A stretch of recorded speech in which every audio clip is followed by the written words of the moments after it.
Okay.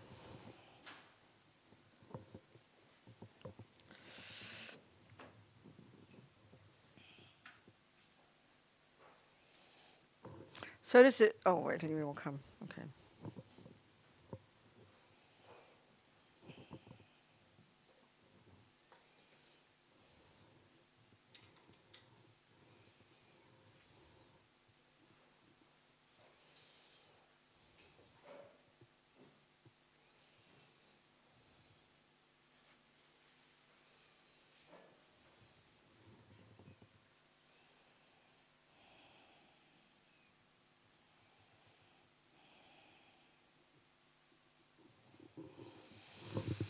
Are we all here? Is that everybody? No. More coming. There we go.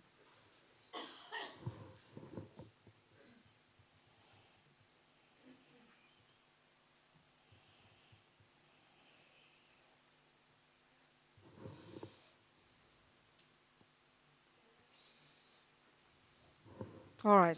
So those postcards there, you can see the cruise one is 10 years out of date. It says 2010, but if you turn it over, it's 2020. We didn't check it, obviously. Look at that, 2010 it says.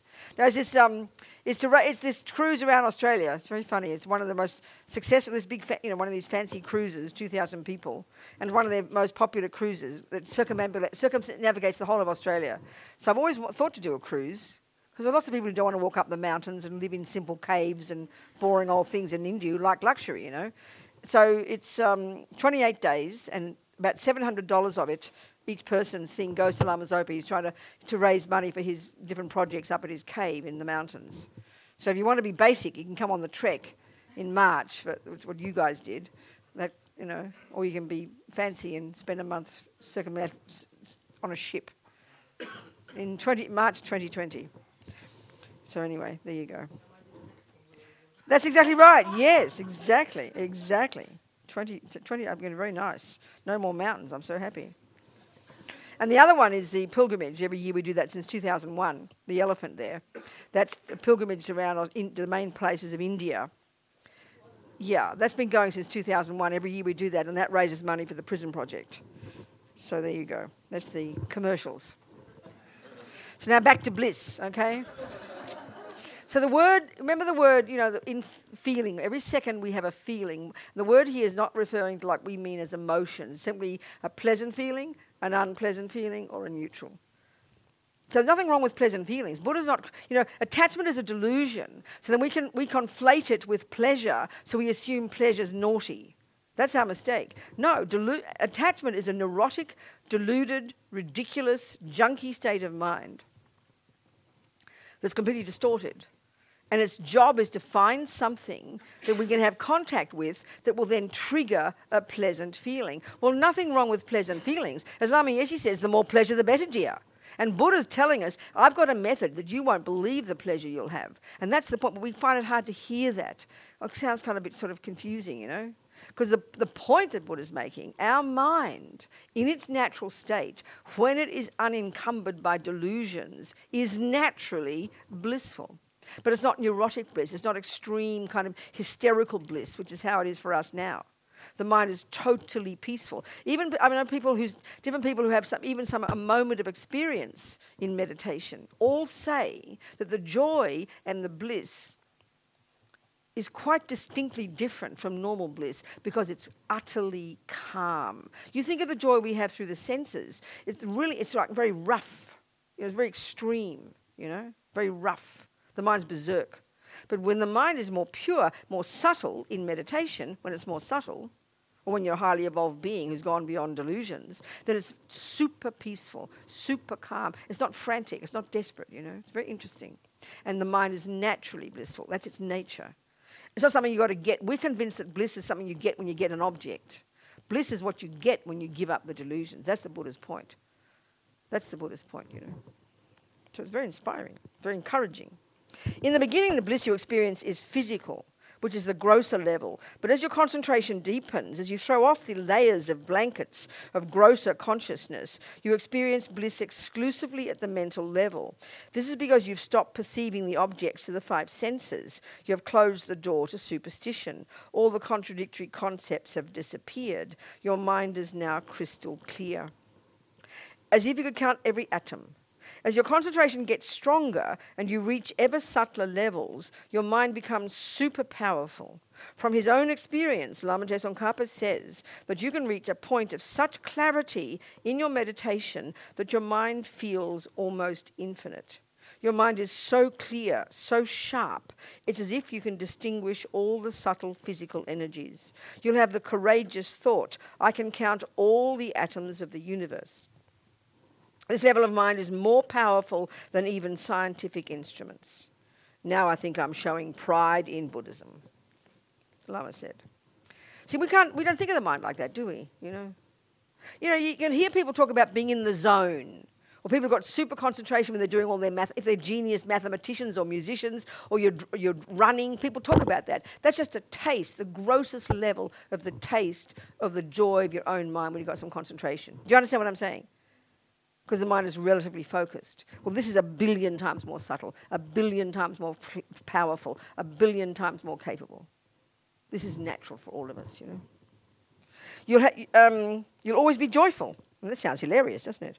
When you arise from your meditation, you feel liberated instead of uncertain and full of doubts and conflicts. You experience inner peace. You'll always have a happy, joyful vibration. In fact, you continuously experience tremendous pleasure. Now the pleasure of chocolate is nothing to you. What you can now experience with your mind is super. It's like another realm, another dimension. And when your senses do come into contact with their objects, of course, you experience bliss then too. You hardly even notice whether it's night or day. Actually, even now, when you have samsaric happiness, you have a similar kind of experience. You dance and drink all night, intoxicated with the pleasure. Time just flies. Well, this is what happens when you're intoxicated with the blissful experience of samadhi. And of course, this shows... Never mind that. Your body feels so light. They say it in the text. There's a particular word, and I forget it. Pliancy. There's a particular physical and mental pliancy is implied. You've got infinite, effortless control over every thought. But physical pliancy is something quite unusual, you know.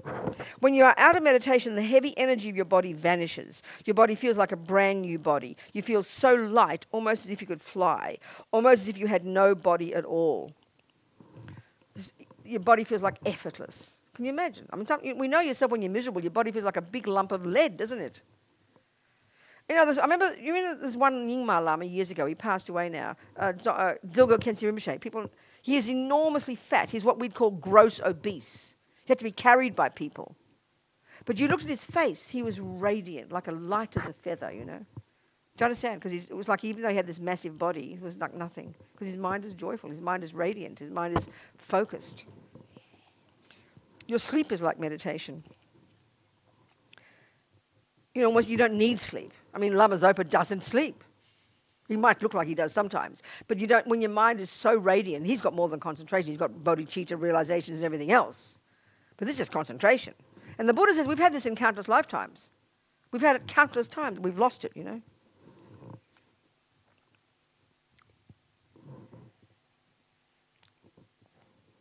You develop clairvoyance. Lama Tsongkhapa says that you'll develop clairvoyance. According to the Abhidharma teachings, there are two kinds. One is what we understand as intuition. Who asked me that question yesterday? There you go. So speaking generally, you know, about good intuition. An untrained sense. So I think here he's saying more like this. An untrained sense that we all have to some extent. For example, you might feel strongly without any logical proof that something has happened to your dear friend. That kind of thing is what he meant by intuition, you know, a sense that something's wrong or right. That could be something that's true, definitely. So the other can be gained by training the mind in meditation, as we're discussing here. You're able to see long distances as well as other people, including their minds. At first, your experience seems a bit like a dream, but the more your concentration develops, the more clearly you can see, just as you would if you were there in person. Maybe you can even touch faraway forms. This kind of clairvoyance is not imagining something. It's real, in the present, not fantasy. In other words, it's not complicated. If you can imagine these subtler levels of cognition, the capacity for cognition at a subtler level. The grosser level is what we function at day to day, and that's our conceptual thoughts and our senses. And we know, I mean, animals have fairly refined senses. They can be quite subtle. But still, this is way more subtle. And it's mental, not physical. It's mental. In other words, we've got, using the tantric model of the mind, we've got gross consciousness, which is the level we function now, which is inextricably linked to this gross body. And that's what confines our cognition to a very limited degree. Like, look at memory, you know. We think we're so clever. We don't remember anything. I mean, people talk about not remembering a past life. Well, excuse me, it's only not even noon. We could not account for 99% of today accurately if we had to write it down. And we just think that's normal. Now that shows how gross our mind is. So when you've accessed a subtler level of mind, beyond the conceptual, beyond the sensory, and it's awake in meditation, then it's infinitely more powerful. And in other words, mind at all levels, remember, cognizes something. Well, gross consciousness cognizes gross things. Subtle consciousness cognizes subtle phenomena. In other words, it's got the capacity to cognize the future, the past, long distances. It's just natural, the minds of others. And basically, Buddha says you can't really begin to help sentient beings until you've got clairvoyance, which means you've got to get single point of concentration. It's all part of the process, you know. There's a story of Lama Yeshe. This is really an example of what I mean of clairvoyance. Clairvoyance is low-level realizations. Then you need to realize emptiness. Then you need to get bodhicitta. Then you're really on the case, you know. So Lama Yeshe, for example, one of our friends, Harry, years ago, was in Kopan Monastery helping one of the monks who was sick. And he'd found a doctor to help. And he told Lama Yeshe, just in passing, Lama's his guru, that he'd found this doctor to help this monk. And Lama just dismissed it and said, he doesn't need a doctor, just leave it be. So Harry trusted Lama. So the boy got sicker and sicker, eventually went up to the mountains, he's a Sherpa, and he died. Well, that could sound like Lama Yeshe was very cruel, you know? Do you understand? So Lama Lundab explained to Harry wasn't doubting, but Lama Lundab explained, well, because of Lama's clairvoyance, meaning seeing the monk, and this means knowing exactly what karma he'd created, which was the cause of this particular sickness, Lama could see exactly, with his wisdom, with his clairvoyance, that if he'd gotten better, he would have been fine, he had a good life. But he wouldn't have finished that heavy karma that was the cause of it, and next life would have been much worse. So by having the sickness and by dying young, he purified all the karma, next life fantastic. Now who has that kind of wisdom? We don't have any wisdom. We're just addicted to making it all nice now, you know. So it's kind of intense. There you go. So that's some of the things you can have, some things you can experience with your mind. Any questions? Any questions? A whole 2 hours I've not asked one question. Come on, questions. Questions, folks. Please now questions about anything you like. We'll go more into compassion later. Yeah. Thanks to your advice yesterday with the last meditation, I should stay more focused. Well done. It's pretty quick. Oh my God. Can you move the chair? Yeah. And? Then space opened. Space open. She's pretty dramatic. Oh. Sorry, so it doesn't hurt. It's just the right part of my head and it's flat. Go on. I'm listening. You talked about samadhi, so this is what we're talking here. Yeah. Stages, right? So how do you recognize probably the first 1, 2, 3 stages? Well, you have to learn the technique like anything. You learn the technique. You get a good teacher and you learn the technique.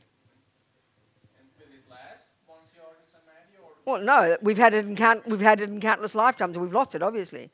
So you got to. It won't. Nothing lasts until you do it every day. And in the Buddha's teachings, in the long term, until you've used your samadhi to cut the root of all delusions and realize emptiness, then nothing lasts until then. Everything passes. Everything's impermanent. Nothing lasts. So you've got to continue with that concentration to then get wisdom and realize emptiness and cut the root of all delusions. That's what lasts. But it won't last, of course not. We've had it many lifetimes. And we can have it in this lifetime and you can lose it by stop practicing. Of course. Absolutely. Absolutely. Someone else? Questions? Yes. Yeah, go on. Well, this is what this is. That's what telepathy is, isn't it? Knowing someone's mind. That's exactly right.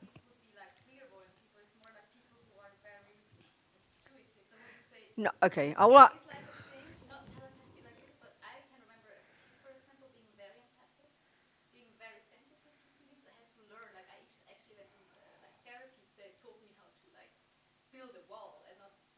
I understand. I understand. I understand. What do you mean not as advanced? Okay, now listen. Okay, listen. Okay. If we take the view of karma, then you come programmed in this life with past habits. So anybody who's got any even a flash of something happening or what you're talking about, that's just from past habits. Some people have no empathy because they're completely self-centered. That's because they're past habit. So the point about what you just said, telepathy, this is exactly what telepathy is. It's having, but mostly in our culture, we don't know it's something you can learn. We just think, oh, wow, something special. Wow, I'm special. No, I forget the empathy part. I'll talk about that in a minute. But people having a flash of a moment, oh, I was an Egyptian princess 42 lives ago, or that kind of thing. It means that person must have done some meditation in the past, but they've got a tiny bit of the memory of it, that's all. But we don't posit past lives, so we don't know why we've got it, so we think it's mysterious. Do you understand what I'm saying? But it's just a symptom of having done it before. Like a person who likes music. They've done it before, that's all. A person who likes to kill because they've done it before. That's all. 1 point. Second, so it can be learned. There's the technique. You can learn it. And it can be perfect. The second one, the same thing that you're talking is what Lama's saying. The one level of this clairvoyance, a grosser one, is exactly what you're talking. A sense of connectedness with others and an empathy of what they're feeling. Well, then, of course, the West, we don't think that's nervous. We're nervous about that because we don't know how to work with it. We don't know how to control it. So because we've got attachment, you see, attachment is this junkie in us. Everybody's got it to one degree or another. It wants only the nice thing. So as soon as you have empathy for other people's suffering, we don't realize we're suffering from that suffering because our attachment's getting upset. Are you seeing my point? Are you seeing my point? That's why we think we have to close it off. No, don't close off the empathy. Never get rid of attachment. Then we don't get upset when we see suffering and we get courage and we continue to grow more compassion and get more wisdom and more courage to keep wanting to help people. Are you understanding my point? That's the key to it. Does that make sense? Good. So go for it. Don't ever try to cut it. But some people have it so extreme that then they go nuts because they don't know what to do with it. And that's our big problem, you know. So this is where it's very interesting. It's like, if we understand attachment and aversion, and these words are so simple, I keep saying this, but the more we think about this and meditate on this and become familiar with these in our mind, which is Buddha's unique approach, we can really see how profoundly deep they are. And these are the two that are running all the time. So attachment in us isn't just meaning, oh, you like sex and drugs and cakes, you know. That sounds like very gross. It can be, it's way more subtle. And generally way to talk about attachment, this neurotic voice of ego, is it only wants the nice things. You can be a very pleasant person who never gets really kind of grossly angry, but attachment's a junkie that only can bear pleasant things. It wants nice place and nice weather and nice people, and it doesn't want to see suffering. It can't bear to see suffering. So if we've also got on the good side, in our virtues, we've got compassion. So attachment to have everything nice then gets upset. And so in a person like you maybe, a person like me, when my attachment doesn't get what it wants, especially as I was younger, when my attachment didn't get what it wanted, I'd get volatile anger. But a person like you, maybe, I don't know your nature, people who don't have anger, but get more upset or depressed. That's internalized aversion. Do you understand? It's internalized. So a friend of mine, I remember, she, not an angry type person, but she, like everybody's got attachment, and when her attachment doesn't get what it wants, she'd become depressed.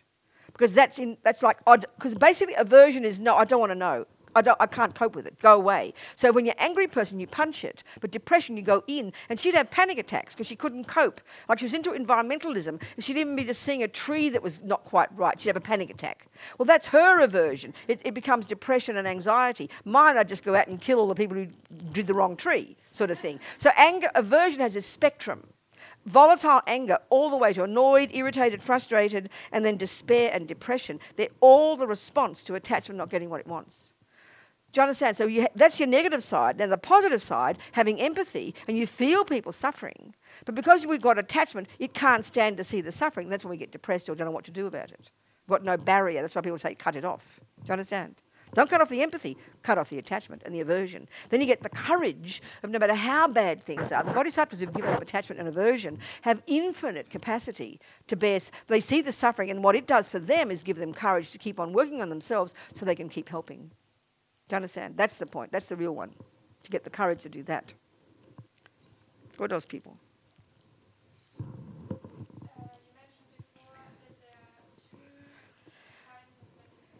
Yes, concentration. That's right. Yes. Yes. Mm. No, I understand. No, there's a lot of confusion about this, and most we don't really understand. And it's really because these words, we get confused, We get confused even about the word meditation. So it's really simple, actually. In general, in daily life, you know that if you want to make a cake, you've got to have concentration. If you can't focus for more than a half a second, you can do nothing. You can do nothing. You couldn't even kill a person properly if you haven't got concentration. That's why concentration in the third category is like the neutral states, but it's utterly necessary. So you've got to be able to focus. Well, all concentration meditation is a brilliant technique to really focus. Now, you've got to ask, why do I want focus? Because what are you trying to do here? Well, use it as a simple example. You want to make a cake. So you get your focus first. Then you have to close the door, get all your things all lined up, tell the kids to go away, and now you can focus. Now what do? You've got to start, you go to the second mode, and you're going to use your mind now to think about something. So what would you be thinking about? What would be the proper thinking you'd want to do now? You're trying to make a cake. So how would you use your thoughts? That's right. So you've got to have focus first, don't you? So it's a prerequisite. But the real job is to make the cake, right? And you've got to use intelligent thinking. First I have this, and then I have that, and you've got to remember what you just did, you've got to remember what you've got to do now, and you've got to remember what you've got to do in the minute. If you keep getting scattered, you'll never make a cake. So it's really simple. So what you've got in the end, the insight is referring to the end result, getting the cake. And the method you use is common sense analysis, thinking through the process and doing it with concentration. So concentration is the basis. Then what you do, the end result is to get the cake. That's called insight. Use as the analogy. And what the method to get insight is thinking. And you think through intelligently the recipe.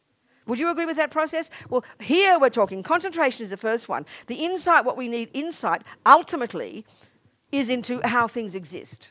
Finally, emptiness. But the method you use is thinking through logically the process. Now, in ordinary daily life, you can use this. This is classically the way it's presented in the teachings. But if you use this methodology in daily life, let's say we just had a fight, and your mind's berserk, and you're trying to think it through. You sit in your room, and you get some focus first. You try to get some focus first. Then you think it through, and you want a conclusion, which is to give up being angry with me and forgive me, and then want to move forward. Something simple. So you've first got to get some focus. If you can't focus your mind, you can do nothing. Then you've got some focus. Now you go to the second mode. The end result, which is the insight, is to have a happy mind, let's say. So you think through the steps. Not think about it, meaning, just let any thought come, but you're in charge of your thinking.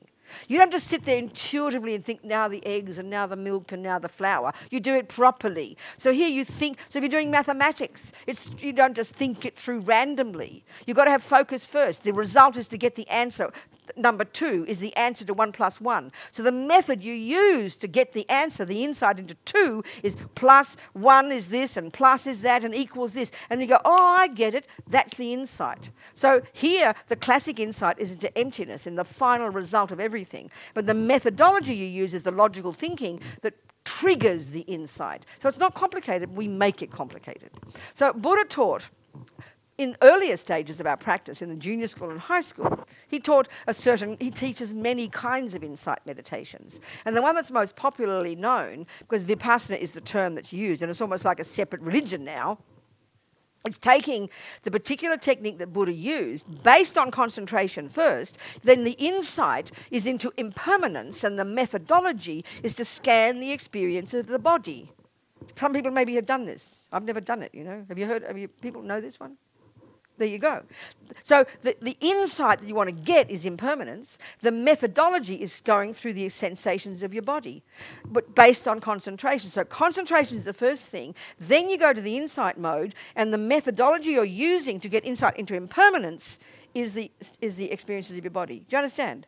So it isn't complicated. We make it complicated because we're not used to these words. Does that make sense, people?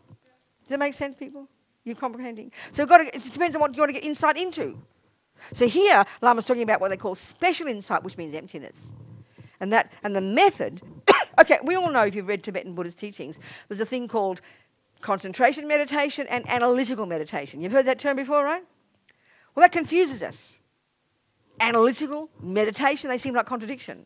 Well, you know the word, actually, in Tibetan, that translates as meditation, or meditation translates as, is the word gom, and it's the verb to familiarize. Well, this really throws us.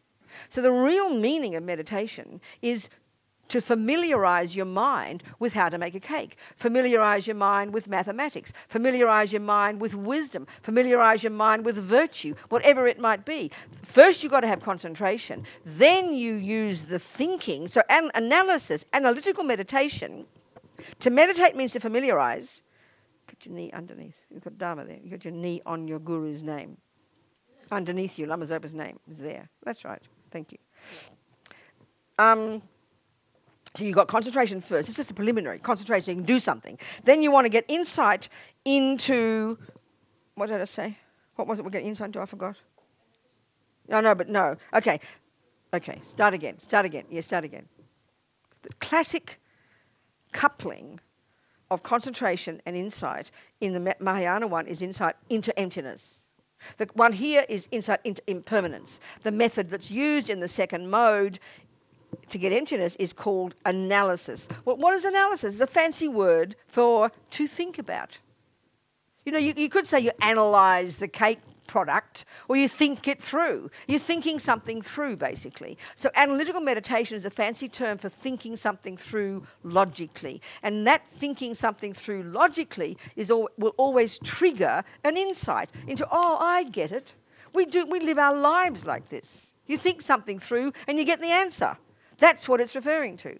But it's done in more subtle meditation because you've got subtle concentration. And the mind is super sophisticated. At a subtle level, you don't just space out in concentration meditation. When you've got concentration, you're capable of using that subtle level of concentration in any damn way you like. And you can do the most subtle analysis that can quickly trigger the most subtle insight. And the more focused, the more powerful your analysis, and therefore the more easy to get an insight. And in other words, the more concentration, that's what in the zone means. The more concentration you've got when you're playing the piano, it feels like it's like effortless. I mean, I just read recently, what's his name? Djokovic. He beat the latest bloke he beat in tennis. And he said, he won today? Oh, they're playing today. He's playing Nadal, isn't he? I know. Oh, it would have been, no, Federer lost. It's Nadal. And they played already. It's Australia. They're 12 hours behind, so they've already played. It's done already. We've already got a winner. We'll just have to look later. Nadal won. He won. He beat Djokovic. Is that what she's saying? What? What'd she say? Oh, she doesn't know. Well, we'll look. We'll find out. Look now. Look who won. I mean, it's 12 hours ago they played already. Or 9. Yeah, 12 hours ago, easily in Australia now. More. What? I think Djokovic won. I've got a feeling Djokovic beat him. I think because he said he was in the zone. It was effortless. That's what good concentration brings. But that's just the grossest level. And then naturally the result comes more easily. So again, concentration is the first mode of meditation. Many people think that's what meditation is, but it's only the beginning. In other words, you got concentration. You don't go to the kitchen and say, now I've made a cake. The only reason you want to focus is so you can make the cake. Djokovic? Yes. Australian Open, Novak Djokovic versus Rafael Nadal tennis, live score streaming. Okay, just get the answer, please. Who? Djokovic. I thought so, yeah. Yeah, I know. Anyway, well done. So he said like being in the zone. So again, 2 modes of meditation. First kind, concentration, which most people think of as meditation. It's just the beginning to get your mind super clear. Then the second mode is to get insight into whatever you damn well like, into killing people, into making cakes. You do what you like. You can decide what you want to get insight into. But here, the final one is insight into emptiness. And we're going to talk about that after lunch. So emptiness, the method, this is the point again, the method The method. Okay, you learn what you go to school, you learn 1 + 1 is 2. Your teacher says, go home, I want you to get some concentration, Robina, then I want you to go to the second mode of meditation, and I want you to get insight into this. All she says is go home and do your homework. And we know that what she means is she wants you to understand the meaning of 1 + 1. She wants you to internalize it, isn't it? That's what insight is. It's internal knowledge. That's why the English word is really great. I don't know what the German is, but the French is weird, because it makes it all religious. Insight, inner seeing. It's a beautiful term. What is the term you use in German? Who? Same one. That's perfect word. Inner knowing. It's obvious. It's really clear. So your teacher says, here's the information. 1 + 1 is 2. You've never heard this before. It's brand new information for you, but she says go home and internalize it. That's your homework. So what do? You get some focus first, hopefully. Then you go to the actual work and you think it through. It's hardly rocket science. And you go, you've got to have the right information though. You've got to have the right words. You've got to have the right recipe. If you have the wrong recipe, you can have as much concentration as you like. You will never get a cake, baby. So you've got to have 1. You've got to know what 1 means. You've got to know what plus means. You've got to know what 2 means. You've got to know what equal means. You've got to put these concepts together. And then when you've got it all together and you practice using your blocks or you write it down, and at some point you go, oh, mummy, I get it. That's the insight. So it's exactly the same with emptiness. You have your focus. You've got to go to the second mode. You've got to have the information. So one of the best logical arguments for emptiness is dependent arising. You can't just go, you don't just go, oh, I've got concentration, and now you just go, 1 + 1 is 2, 1 + 1 is 2, 1 + 1 is 2, hoping for the penny to drop. It won't. You've got to think it through. That's the meaning of analytical meditation. So we have a confusion about that because we think meditation means spacing out. Analysis, what do you mean? We get confused because our definitions aren't the same as Buddha's, Are we communicating here? It's not complicated. We live our lives like this. We just don't think of it this way when it comes to meditation, We get so confused. And the other mistake about meditation, people can use that word if they like. Buddha doesn't own it, okay? People can make up their own definition. You can have your own definition even of mindfulness. But don't call it Buddha's if you've made up yours. It's really inappropriate. So mindfulness is a very interesting word. In Buddhist psychology, like we're talking, you've got these different categories of states of mind.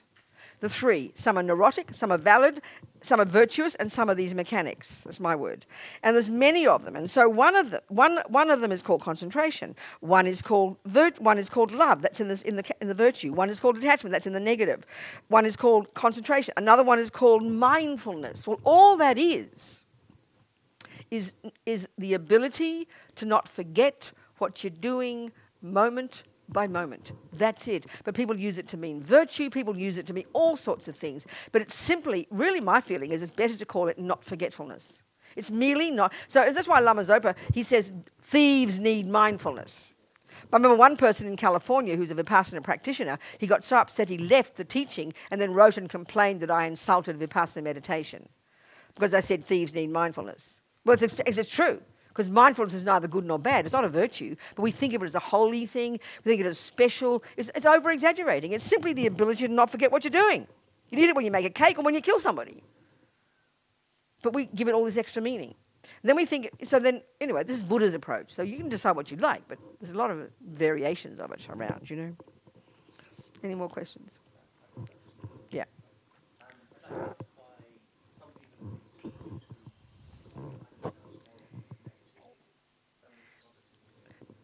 Yeah.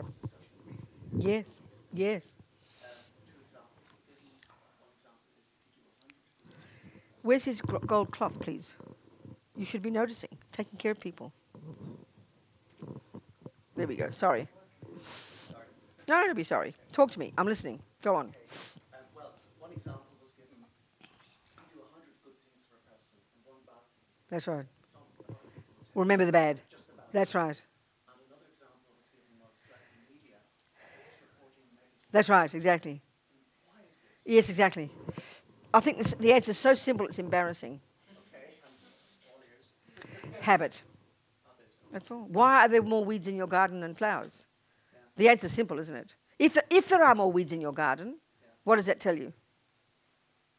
I'm just too lazy to. Well, no, don't even say lazy. It just simply proves you haven't pulled out the weeds and you haven't grown the flowers. So if we tend to run towards the negative, which is very common for ego, the irony of ego is it runs to the negative. It's because that's more habitual. That's all. That's all. So we do find people who aren't like that. Then we always think they're the exception. That simply proves they've done some practice. That's all it means. That's the only answer. Is whatever habit is stronger. But that's all. That's the answer. And it's kind of profound, but it's simple, isn't it? Yeah. Yes. You had a question. You and the green jumper. That's right. When we are a beginner meditator, how do we know what amount of shamatha and what amount of physical meditation should we? Well, when you are making the cake and you see you're being really scattered and you can't concentrate, that tells you better do more concentration. If you're making the cake and you manage to do it quite well, then it means you can do you have to know by your own experience. Of course, you have to have a good teacher and know what you're doing properly and have the right instructions. And then, like anything, in the beginning, you're a bit tentative. Your piano teacher says, do it this way. So when you go home and you do it, or how long should I do my arpeggios and how long should I do my scales? Well, you have to remember what your teacher told you. But eventually, you become your own teacher and you know the benefit. And you know now enough scales, now you do your arpeggios. So you start with the instructions and you learn it better and then you become more skillful. It's like anything. Does that sound right? Good. What else, people? Yes, darling. One more question Yes. on the KY Yes. institution. Yes. How do you know that if you're in a clear state of mind and you receive something, how do you know it's true or not? For example, I have a good connection with a friend. Uh-huh. She was pregnant. Yeah. One of had a strange feeling like Yes. the baby's born. Right. I just sent her, hey, congratulations. Yes. She said, how do you know? Okay. Well, then But the only. another moment, Yeah, I know. similar, and it was Well, you won't. So clearly, if you are so in the beginning you weren't certain. So the way to find out is you texted her. So then you discovered you were certain. Well, that's the only way to find out if you're right. But when you have got good clairvoyance, you don't need to check because you know you're right because you see it. So it's just a question of skill, question of practice. But for the moment, most of us don't practice it because we just think it just pops up. We don't think of it as a thing to practice, but how to practice it is to get concentration. Do you understand? That's right, precisely. Like anything, like you learn the technique, but in the West we don't think there's a technique to grow intuition, to grow clairvoyance. It sounds funny, doesn't it? But this is exactly what you get from concentration. And that's where it is important, though, that some people can be very intuitive and can be right every time. But so it's important not to get carried away with it. And if you are right, then fine. Then make the aspiration to use it to help others. That's the main thing. It's a technique. It's a tool, to help others. That's the point of it. As Buddha says, to really help others. Like Lama Yeshe example. To really have wisdom, you've got to know the person's mind and their karma. So make the aspiration to learn more and more wisdom, to get more and more wisdom. Do you understand? That's the real point. What else, people? Yes.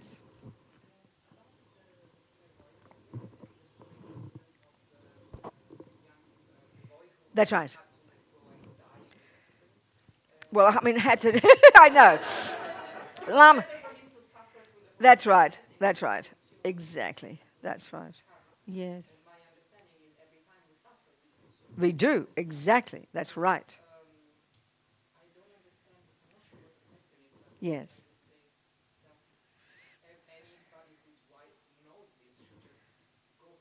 Yes, I understand. I understand. No, I do understand. No, I understand. I understand. I understand. Well, then, okay. It's all to do with our level of capacity. So completely nothing wrong. Okay. The normal way we are, without thinking any dharma, without understanding this process, we're junkies for pleasure. We crave to only have nice experiences. So the millisecond we have a toothache or a knee ache, our attachment shifts from wanting the nice things to being free of the ugly thing. So naturally we go to the dentist and do this and do that. And we get really distressed if the dentist doesn't fix the problem. That's why we suffer. So now the first step then in practice is to recognize at least that. begin to recognize this attachment and doing that ridiculous thing. So fine, still to know you can't cope with the toothache. You're not brave enough yet to function with the toothache. So out of kindness and intelligence, you go to the dentist so then you can continue to be a useful person. That's the ideal view. And then if you're really brave at the bodhisattva level, they would rather have the bad things than the good things happen. Because every time a good thing happens, you're using up your virtue. Every time a bad thing happens, you're finishing your suffering. They'd rather have bad things. So it's up to your level.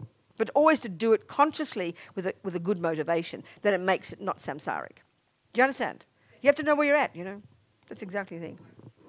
There you go.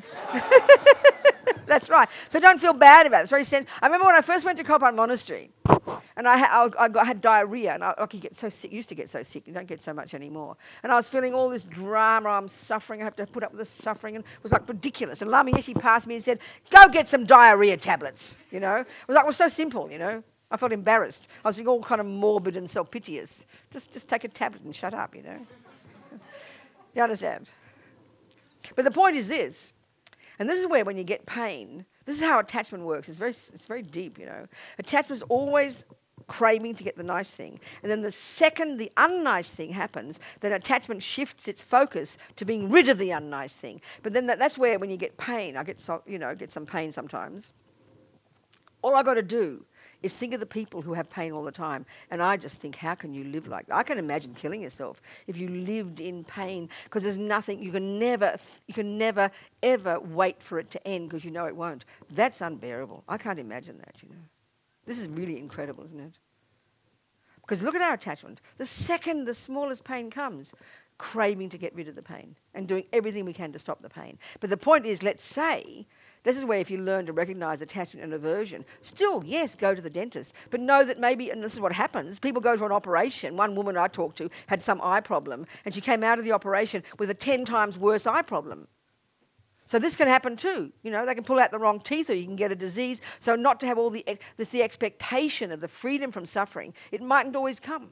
So this is where working on attachment and aversion every day is so powerful. And then when the suffering does come, this is where the courage to put up with it is such a difficult practice.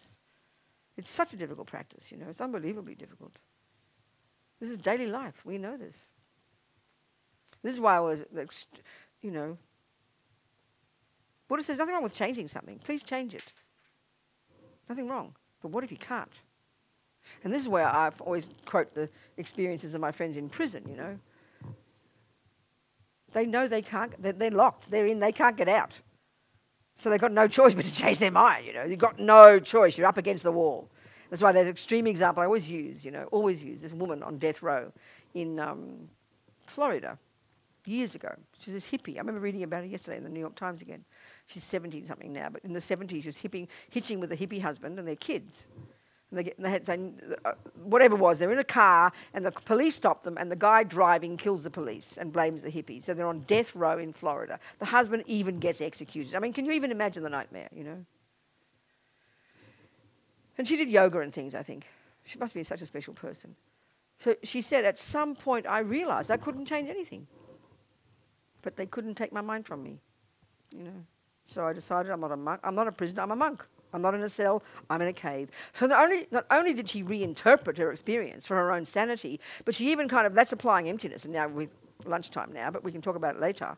That as Lama Zopa says, everything's merely labelled. You can change the label of your experience, and that's really what you're trying to do. Call the pain good, which sounds like a joke to us, like sort of cruel, But when we really understand that nothing has an inherent nature, when it does not exist in the object, only because of attachment, and we're so addicted to it this way, we think it's almost like a joke to say change the label. But this woman had the ability. It was astonishing, I decided I'm not a prisoner. I'm a monk. I decided I'm not in a cell. I'm in a cave. I mean, that's stupendous courage, So meaning she was in this hideous environment, husband's executed, accused of everything, lost the children. Even I remember also the children were in the care of the grandparents, and the grandparents died in a car accident, so they lost the children to the system, You can't imagine the suffering. You can't even believe the amount of suffering.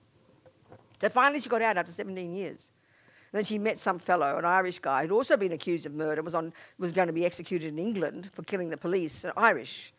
And he got out too. And now they're living together in Ireland, and they're doing it in America as well. They've got a program where they help wrongly accused people who come out of prison. He's like 80 and she's like 70. These dear, good human beings, you know. So moving, actually. So change our mind. So hard. My God, it's so hard. Sounds so simple. So we can have lunch now unless you've got some more urgent questions.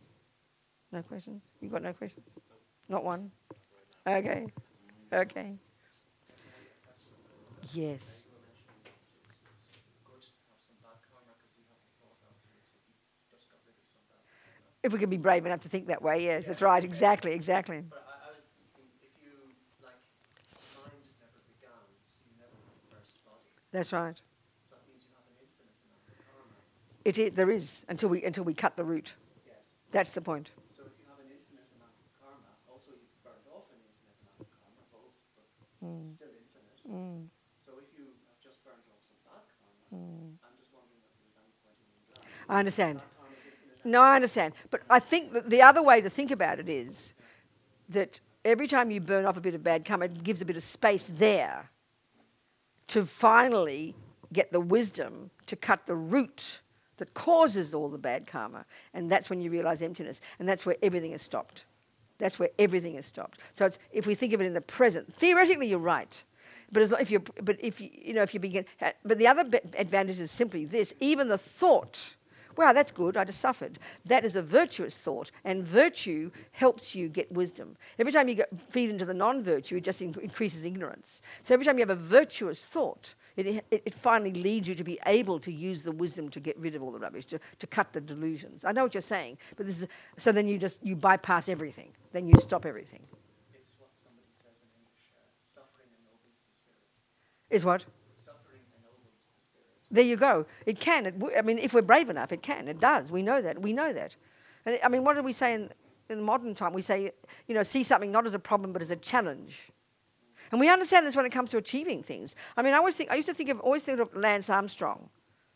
I remember reading a long article when he was like this ingenious cyclist. Now I know he's a naughty boy, but you understand. But just the effort.